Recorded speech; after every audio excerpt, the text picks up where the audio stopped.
કે હાલો બેરું ગામડે એકવાર તમને હું ગામડાનો નજારો બતાવું છું. જો લાઈક કરો ને કોમેન્ટ કરો તમને નજારો કેવો લાગ્યો. જોવો તો આ ગામડાનું પાણીયારું જોઈ શકો છો તમે બધા કે આજથી લગભગ 70-80 વર્ષ પહેલા આવું બધું હતું. આવા જો ચાલો આ છે છાસ બનાવવાનું બહુ જૂનું. તમને ખ્યાલ હોય તો કોમેન્ટ કરજો કોને કોને આની છાસ પીધેલી છે.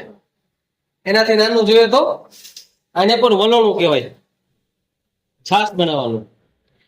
અને આપણે ગામડાના જૂના ચૂલા માટીના બનાવેલા એમાં ઘાસ નાખેલું છે.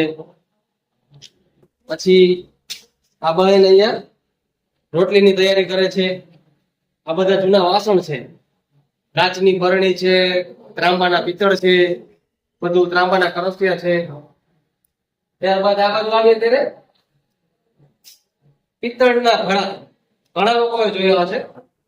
હજી પણ આ ઘણી જગ્યાએ જોવા મળે છે અમુક ગામડે. ચાલો તમને એક ખાસ વસ્તુ બતાવું કે તમે લગભગ ક્યારેક જોઈ હશે તમારા દાદા દાદીએ દાદા દાદીને કરે. ચાલો મારી સાથે.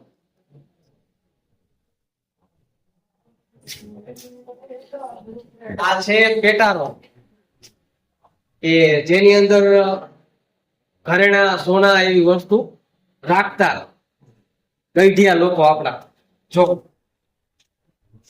કેવું સરસ છે આ બધું. ત્યારબાદ બધા વાસણ જ છે. આ કોઈને ખ્યાલ હોય તો કોમેન્ટ કરજો કે આપણે ખૂબ જૂની ખાંડણી છે ટૂંકમાં કે મરચા દળવાનું એવું કઈ હોય ને મોટી મોટી વસ્તુ આમાં દળાતી. અત્યારે તો હવે આપણે ઓટોમેટિક ચટલી આવી ગઈ છે ને લોટ કરવાની કઈ જરૂર નથી. પેલા લોટ આમાં કરતા કામ કરીને બધા.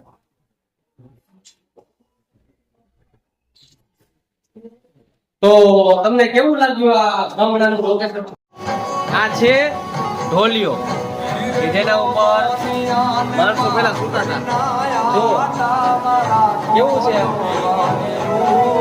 પગ તમે અને આ છે ગામડાની થીમ. હજી એક વસ્તુ તમને બતાવું છું કદાચ તમારા ગામડામાં જોઈ હશે. ચાલો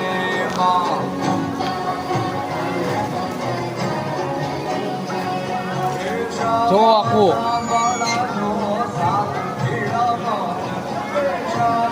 જેમાં ઓરડાથી તમે બધા